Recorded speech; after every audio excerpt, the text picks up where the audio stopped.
Gaano kahalaga ang label? Ano ba ang brand mo? Sa vlog na ito ay babahagi ko po sa inyo yung natutunan namin kung ano ba ang kahalagahan ng label. Dati po, ang dami na namin ginawang mga design. Kami po muna ay nag-sleepwear, kami ay pang ladies wear, kami ay nag kids wear. Dito po sa kids wear ay trinabaho kaagad namin ng paghahanap ng label. Etiketa ba? Nung panahon na yun, bumili kaagad kami ng rolyong tela para lagyan ng tatak namin ng tinatawag namin Cuckoo Bear. Di siya nagtagumpay. Trinabaho kaagad namin ng label.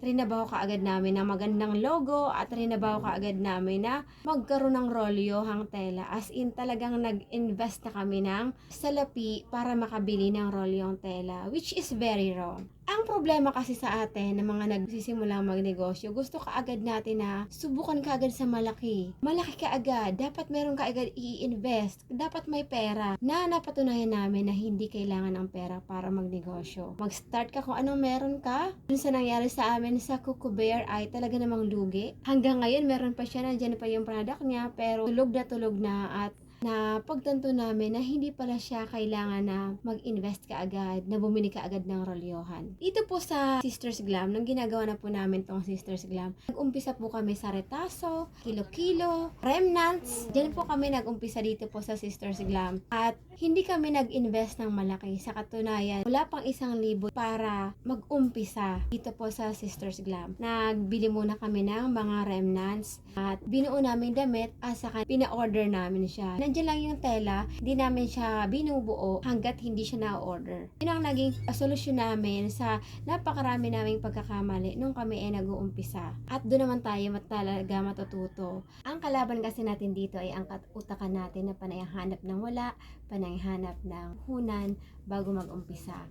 Naniniwala kasi ako na kung gustuhin natin ang isang bagay ay talaga namang gagawain natin.